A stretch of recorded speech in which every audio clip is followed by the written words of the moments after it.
Dragnet. Ladies and gentlemen, the story you're about to hear is true.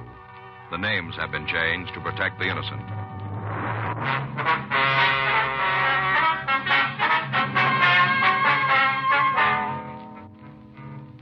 You're a detective sergeant. You're assigned to Bunko Fugitive Detail. A secretary tells you her employer has suddenly left town. She says he's taken all the company records with him. Your job? Check it out.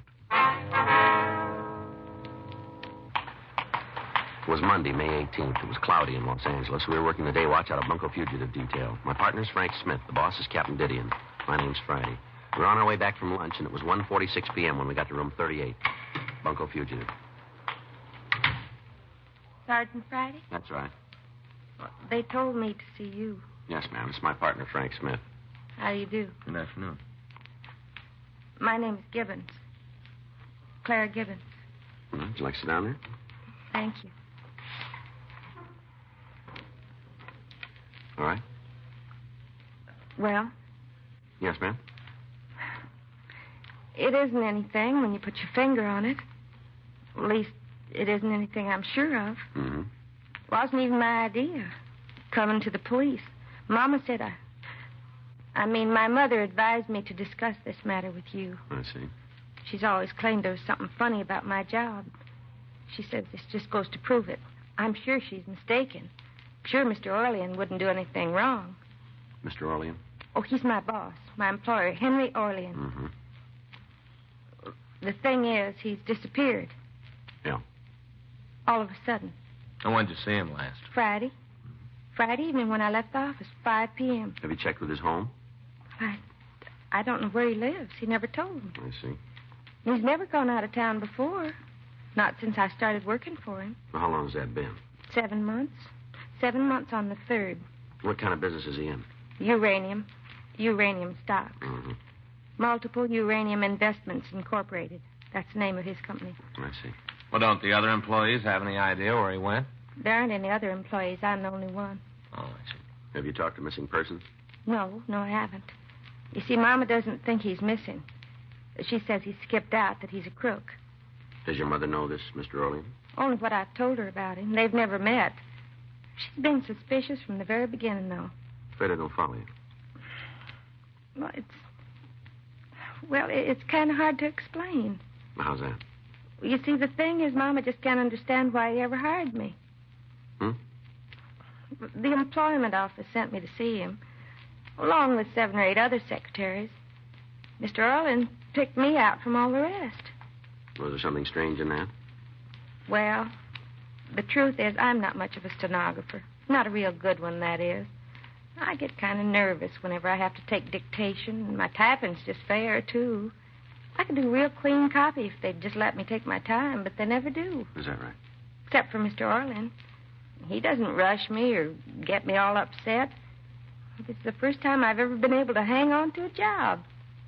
Pays awful good. $20 a week more than I ever earned before. That's so. Mom couldn't believe it when I told her. She said there's a catch to it someplace. Mm-hmm. It'd be different if I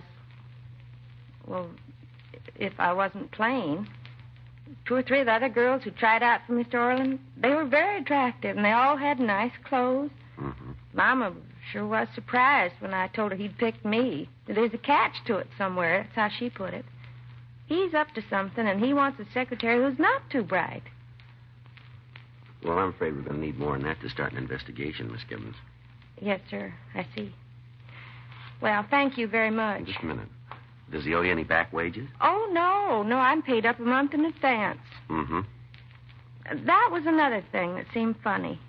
I mean, when you think about it now, it seems funny. Well, what do you mean? My being with him less than a year and him wanting me to take a vacation with pay, a whole month off. How'd that come about? Well, it was just last week, Monday. Mm-hmm. A week ago today when he brought up the subject. He said it was getting on toward summer and I ought to start thinking about where I wanted to go on my vacation. Yeah. I told him I didn't feel entitled to a vacation yet. He just smiled and said it was up to him to decide that. That he's the boss, wasn't he? Then he insisted I tell him just where I wanted to go. I couldn't think of any place at all. He finally asked me why I didn't visit my sister in Hawaii. I see. She's married to a Navy officer stationed in Honolulu. I guess I must have mentioned her to Mr. Orland. I guess that's how I knew about her. Yes, ma'am, must be. But the idea of ever paying her a visit hadn't even crossed my mind. Mm-hmm. Well, I tried to argue with him, but he pretended to get mad and told me if I was a good enough secretary to deserve a holiday, he's going to see that I got it. Then he said he'd make up for it when I got back, that he'd really pour the work on. Mm-hmm. I knew he wasn't serious about pouring the work on, but it did seem like he really wanted me to go to Hawaii. Well, why didn't you take him up on it? Well, I meant to. I had my ticket. Round-trip flight. Mr. Orland paid for it, just like he said he would. Yeah. I was supposed to leave Saturday night. I sent Ann an airmail letter telling her all about the trip. That's my sister, Ann Burcott. Yeah. Well, Saturday morning, she wired me not to come. Her husband's being transferred in a week or two. Well, she wasn't sure where. Maybe back to the States.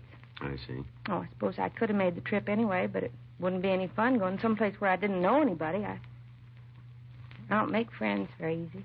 Is that so? Well, I didn't know just what to do, whether Mr. Orland would still want me to take the month off or not. I went down to the office this morning to talk to him about it. He wasn't there. Everything was gone. Yeah? From the safe, all records and stock certificates, everything. And corporation papers he had framed up on the wall, they were gone, too. Had somebody broken in? I don't think so. The door to the suite was locked when I got there. I had my key. And what about the safe? I don't understand. Well, was the safe open or closed? Closed. Well, how'd you happen to look inside? I telephoned my mother and told her that Mr. Orland wasn't there, and she said I'd better check and see if anything was missing. Said it sounded to her like he'd skipped out. Mm-hmm.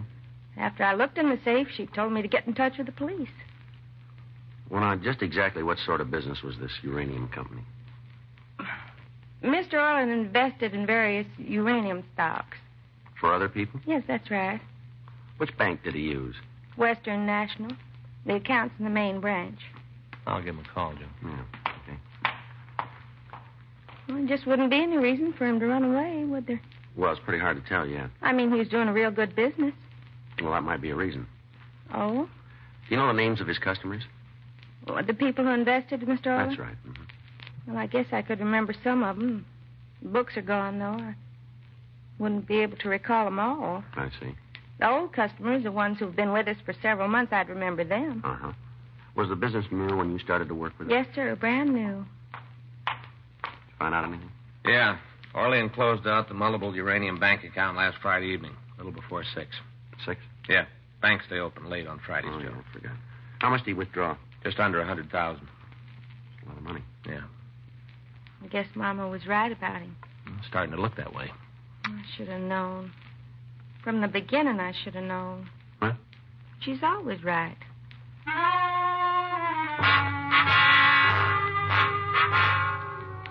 While Frank put in a call to Sacramento to check on the corporate status of multiple uranium investments, I asked Clara Gibbons to give me a detailed description of the suspect. 2:28 p.m., Sacramento reported that no such corporation had ever been authorized. We ran the name Henry Orlean through R&I. They had nothing on him. We turned the description and MO over to the stats office. They came up with 7 possible stock fraud artists. We pulled their mug shots and showed them to Miss Gibbons. She was unable to identify any of the pictures. 3:07 p.m., Miss Gibbons accompanied us to the Wendler building on Wilshire Boulevard in the Miracle Mile. We went up to suite 4D.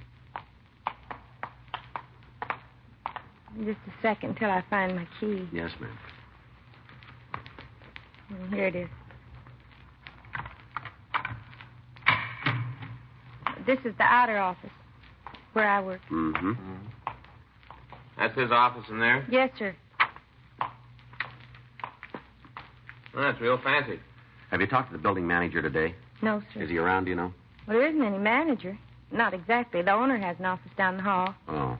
I'll be glad to find out if he's in. Thank you. You'll be here? Yes, ma'am. Well, very impressive quarters, huh? Must have been a very impressive guy. Yeah.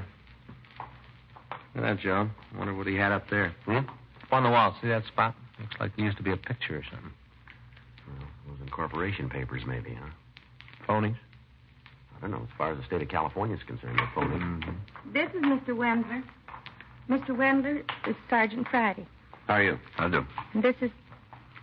I'm awfully sorry. I don't seem to remember your name. It's all right. My name's Frank Smith. Well, Pleased to meet you. This is our identification, if you want to see it. forget it. All right. Well, You're the owner of this building, are you? well, it's the Wendler building. I'm Ted Wendler. Yes, sir. Draw your own conclusions. Yeah. Do you have any objections to answering a few questions, Wendler? No, All right. Will you answer them for us, please? I thought I was. Yes, sir. I asked you one before. Do you own this building? Outright. That isn't important. Well, it's important to me. It's important to the mortgage company. Is it in your name? Yes, it's in my name. All right, fine. And what about the man who rented this suite? Orlean? Yes, sir. Well, what about him? Do you know he left town? Well, she just told me. Did you know about it before? No. What can you tell us about him? He's a broker or something. Uranium stocks, I guess. So we got that much. That's all you know about him, huh? Yeah? How long's he rented from you? Let's see, a little over 7 months. Be 8 on the 3rd. Did he mention anything about where he had offices before? No, he said he was from back east. Any particular place? No. Why, what's he done? We'd like to talk to him, that's all. Well, maybe he'll come back. Uh-huh. Well, if he doesn't, it's all the same to me. What? I made him pay his rent in advance whole first year. That your usual practice? No, only with fellas in the stock market. You see, I remember 1929. Yeah. You never know what's going to happen, not with fellas in the market. Mhm. You see, I remember 29. Yeah. If Orlean stays away, I'm way ahead of him. Rent's paid up. Mhm. I'm nearly 5 months ahead of him. Yes, sir. I wish we were.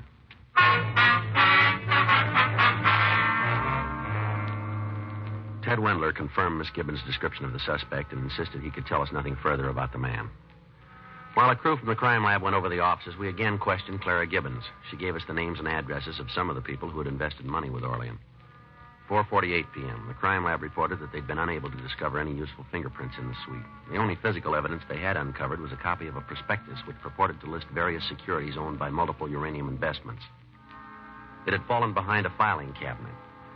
The next day, May 19th, Frank and I checked with several of the uranium companies listed on the prospectus. They all informed us that none of their stock had ever been purchased by Multiple Uranium Incorporated or Henry Orlean. 3:13 p.m., Frank and I drove out to interview one of the victims. Would you like to sit down? Thank you. Miss Custis, do you know a man named Henry Orlean? Yes. Yes, I know him. Why? Did you ever invest any money with him? $5,000. Nothing's happened to Mr. Orlean. We aren't sure yet. How'd you happen to give him the money?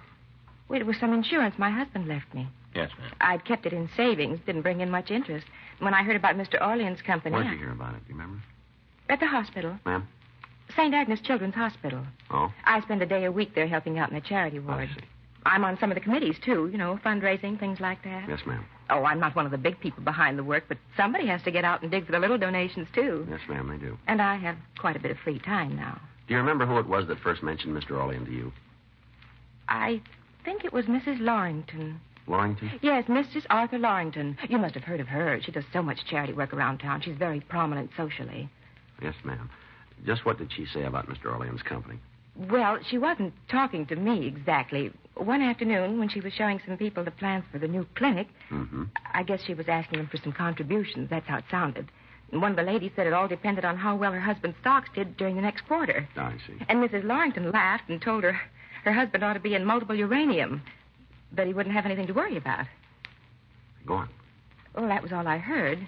They went on to the next room. Afterwards, I got to thinking, if this uranium stock was good enough for Mrs. Lorrington, maybe I ought to check into it. You know, you're always hearing about people making fortunes in uranium. Yes, ma'am. Well, I looked up the company in the phone book and talked to Mr. Orlean. At first, he wasn't very anxious for me to invest, but when I told him I knew Mrs. Lorrington, he said he'd take me in as a favor to her. When was all this? Oh, about 4 months ago. Have you seen Mr. Orlean since? No, You heard from him? not directly. I get a dividend check every month, though. Stock's paying very well. I figured it out. On a yearly basis, it'll come to over 30%. You can't do much better than that. No, ma'am. I told some of my friends about it, too, so they could get in on it. Mm-hmm. Well, thank you very much, ma'am. You still haven't explained what this is all about. Well, we're trying to get in touch with Mr. Orlean, that's all. Oh, the Wendler building on Wilshire Boulevard. That's where his office is, the Wendler building. Yes, ma'am. Isn't he there? No, he isn't. I don't understand. Orlean seems to have disappeared. What about my money? I'm afraid that went with him. Why, that isn't possible. He couldn't have. Mrs. Lorrington said it was a good stock. Yes, ma'am. We'll talk to her about it. Well, he paid me dividends every month. Good dividends. Yeah, well, I wouldn't count on any more of them. Why, I'll bring charges against him. I'll have him put in jail. He'll find out. But that's all you need, isn't it? Somebody to bring charges? No, ma'am, not quite. Well, what do you mean? We need him.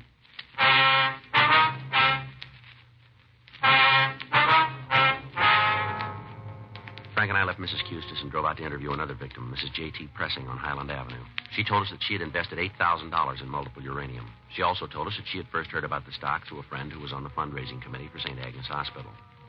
We interviewed 3 more victims. All of them were in some way associated with the hospital or were acquainted with Mrs. Arthur Lorington.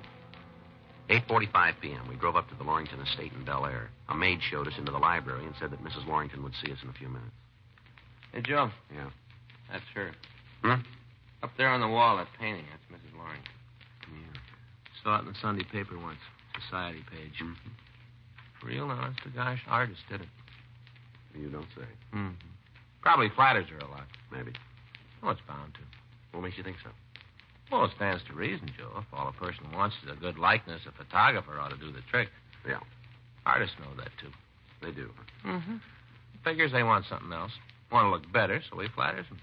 Oh, I see. That's the way it works. Are you gentlemen waiting for me? Ms. Lorington?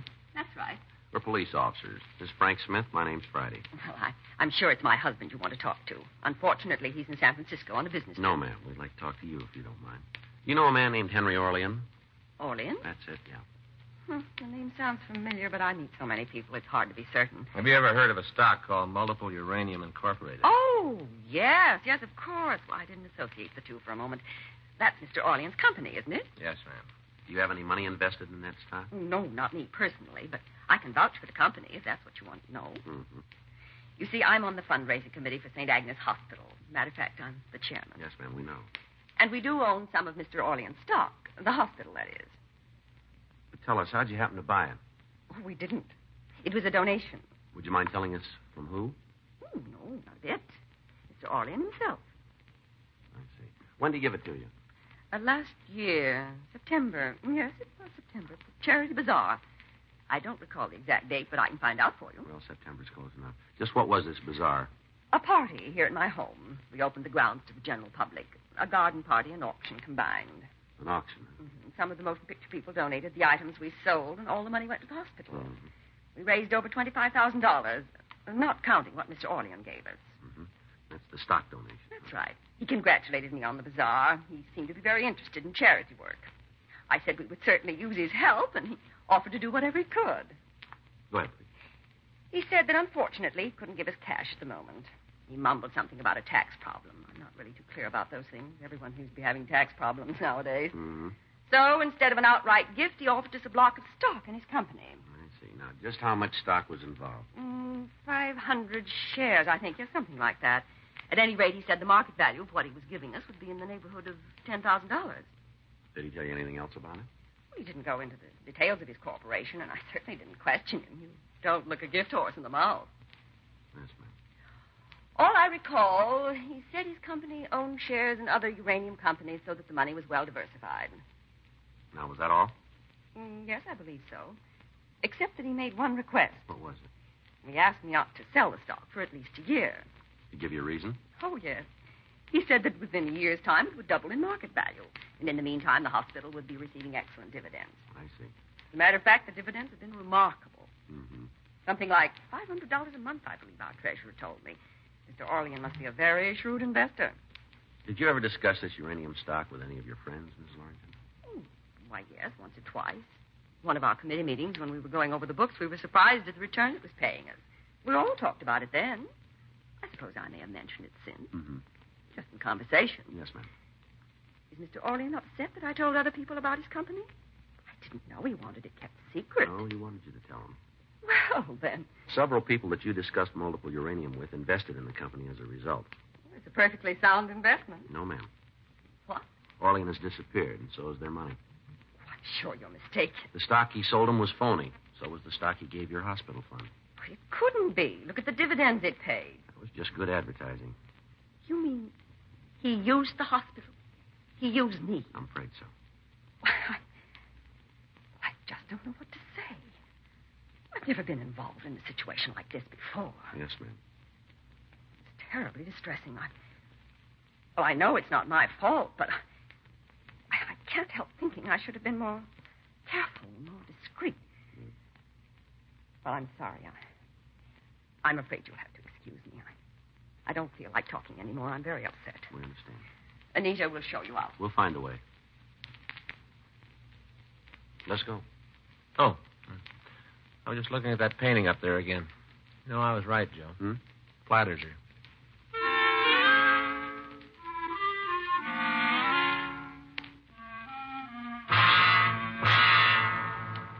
The interview with Mrs. Lorington had enabled us to establish the suspect's M.O.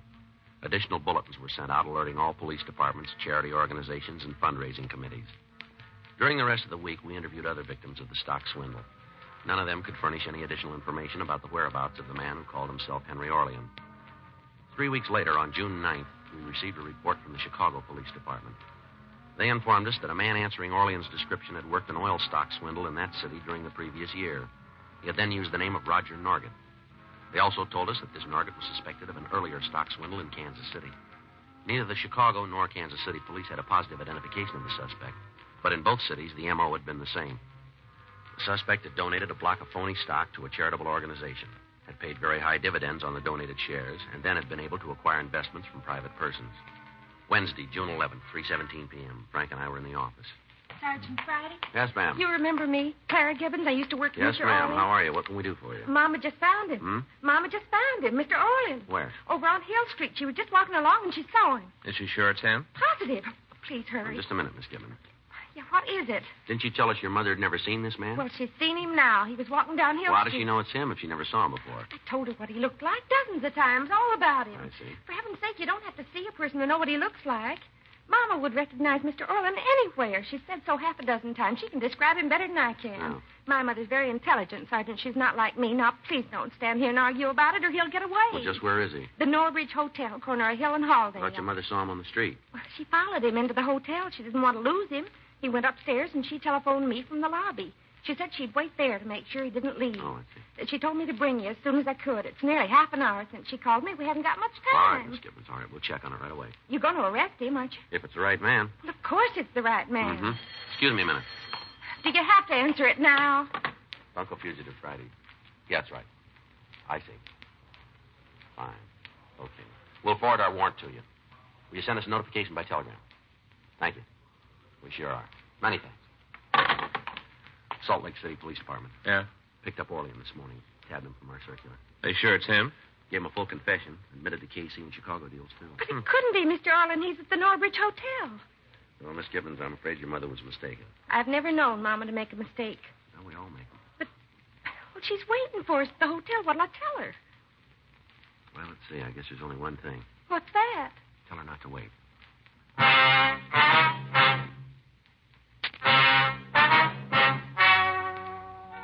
The story you have just heard is true.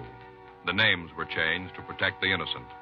On August 16th, trial was held in Department 98, Superior Court of the State of California, in and for the County of Los Angeles.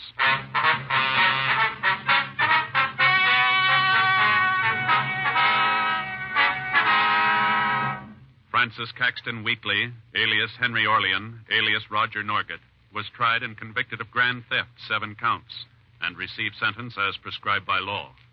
Grand theft is punishable by imprisonment in the county jail for no more than 1 year, or in the state prison for not less than 1 or more than 10 years.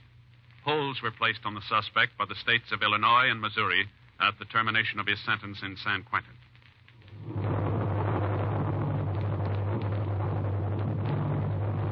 You have just heard Dragnet, the authentic story of your police force in action, and starring Jack Webb, a presentation of the United States Armed Forces Radio Service.